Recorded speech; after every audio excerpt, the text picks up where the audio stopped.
Peace be with you. Friends, we come to this great feast of the Epiphany. It's just one of my favorites. I love every Christmas season having the opportunity to reflect on the meaning of this feast because it just keeps generating meaning, I find. You know, we're all familiar with the story of the wise men crossing, hill and dale and desert and so on to come to the Christ child. It's been depicted in, tens of thousands of Christmas cards. And there is something romantic and charming about this story. But as I say, it also generates an awful lot of spiritual meaning. And so it's worthwhile meditating on it. Here's the angle I want to develop today. This whole problem of religion and science. Now, I'll say more about it as I go, but it's very much of a modern invention, the conflict between the two. But it's very much on the minds of a lot of people today. And I say that with confidence because I've been studying the issue of disaffiliation for a long time. The fact that a lot of people are disaffiliating from the Christian churches. The numbers are startling. The course of my lifetime, it's changed dramatically. When I was a young kid, let's say in the 1970s, roughly 3% of our country would have said, we have no religion. That means 97% of the country claimed a religious affiliation. Now, it doesn't mean they were all saints or were going to church every week. It doesn't mean that. But they claimed a religious identity. Now the number's risen to over 25% of our country. That's a huge increase in the course of my lifetime. And then if you look at young people, the numbers are even worse. They rise as high as 40%. 40% of those under 30 now claim they have no religion. And here's what I mean when I say I've been studying this stuff, because you look at the surveys and they'll give you the reasons why people are disaffiliating. And there are a lot of them. But one of the prime reasons in study after study, young people say religion and science are in conflict with each other.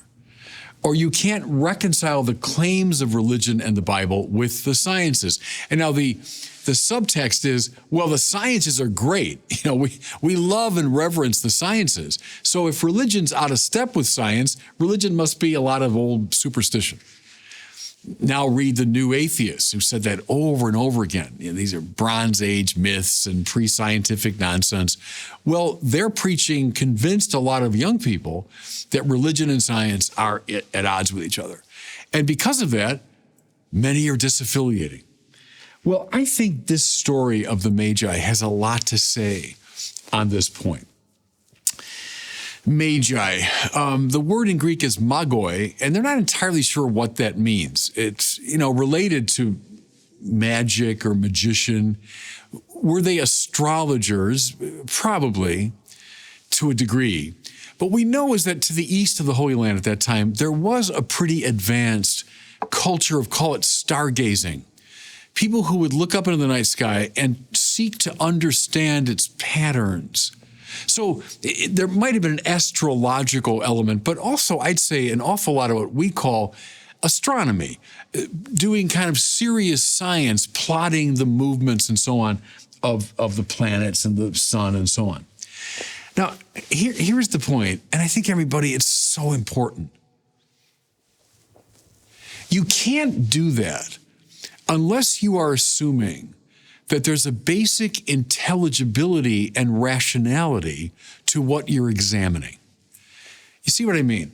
If the heavens were just a chaotic mess, Mars is here, now it's over there, and I don't know why, for no apparent reason.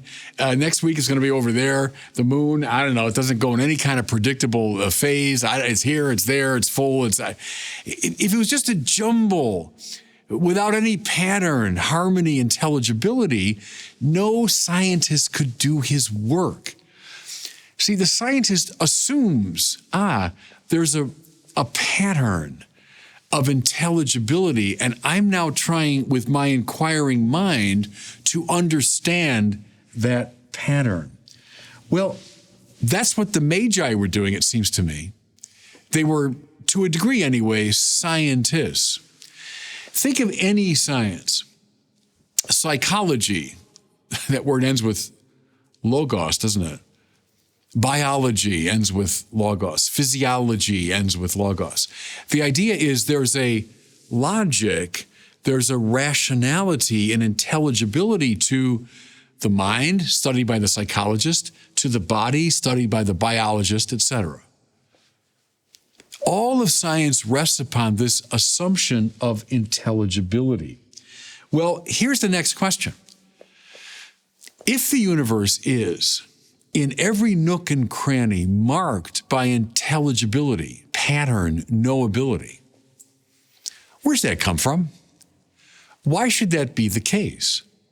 There's nothing self-evident about it. I think just the contrary. How do you explain it? Except through recourse to some great intelligence which has thought that intelligibility into existence.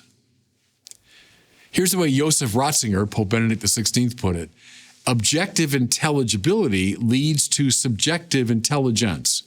There's some great subject, some great mind that has thought the world into being. You know, I might have, if you've been following me, seen a reference to this, but there's an extraordinary article. It came out in 1960, written by a man named Eugene Wigner. Eugene Wigner was a somewhat younger contemporary of Albert Einstein and Niels Bohr, and that great generation of theoretical physicists. And Wigner did work in that area for many years. So late in his career, he's an older man, he writes this article. And it bears this interesting title: The Unreasonable Effectiveness of Mathematics in the Physical Sciences. Let me say that again. The title of his article, The Unreasonable Effectiveness of Mathematics in the Physical Sciences. Now, what's he talking about? Well, he was a physicist, so he's studying the physical world. He's a physical scientist. And what does he find? That the deeper he goes into physical reality, what does he find but extraordinarily complex mathematics? Read your books of theoretical physics. It's not my area of expertise at all. But read those books, and what do you find? You can't do physics without math, and lots of it at very high complex levels. Well, again, the question arises, and it arose in the mind of Eugene Wigner. That's why he said the unreasonable effectiveness. Why should it be the case that using very complex mathematics, I can understand the physical world and I can engage in great engineering projects that work? Why should that be the case? And now Wigner was a secular Jew. He was not really religious. But very often in this article, he uses the word miracle and miraculous to describe this correspondence between math and the physical world. So here's the question. I'll put it this way. Why is there so much math in matter unless the inventor of matter is a mathematician? Let me try that again. Why is there so much math in matter unless the inventor of matter is a mathematician? It's just by dumb chance that the physical world is marked by incredible mathematically describable complexity? Or listen, everybody, is a much more reasonable explanation that there's so much math and matter because the one who invented matter, the creator of the world, is a mathematician. Now, let's go from Eugene Wigner to the Bible. In the beginning was the Word, and all that came to be through that Word. That's an extraordinary thing. Those words probably just, run through our minds quickly, but think about that. In the beginning was the Word, the divine intelligence. Nothing came into being apart from that Word. God, in other words, thought the world into being. Why is there this unreasonable effectiveness of mathematics in the physical sciences? Because the one who invented the physical world has a mathematical mind. Listen also from the Bible. The heavens proclaim the glory of God. That's from the Psalm. Well, of course, that's what the Magi saw. If you look up into the heavens, you don't just see dumb chaos or chance. What you see is ordered harmony. And therefore, the heavens are declaring in their harmoniousness that there's a harmonizer who brought them into being. How about from St. Paul? The invisible things of God are known through the visible things of the world. Quite right. And we see that as the foundation for much of what we call natural theology. Well, can I suggest to you, everybody, the wise men, the magi, these magoi, they were natural theologians. Their science led them not away from faith. And that's the path taken by far too many people today. Oh no, the deeper I go into science, the more I run away from faith. No, on the contrary. If you look deeply into science, it doesn't lead you away from faith. Think of the Magi now. Having surveyed the night sky, they make this long and arduous journey to seek out, even though they might not have fully understood this, to seek out the Word made flesh. What they found in their hearts was a passion to find the mathematician who gave rise to the physical world, to find the harmonizer who gave rise to the harmonies of the heavens. And that's what they found in Jesus. You know, I've often thought about this. It is no accident that the physical sciences that we reverence correctly today, I mean, physics, chemistry, biology, etc., it's no accident that they emerged where and when they did, which is to say, out of the matrix of the great Christian universities of Europe.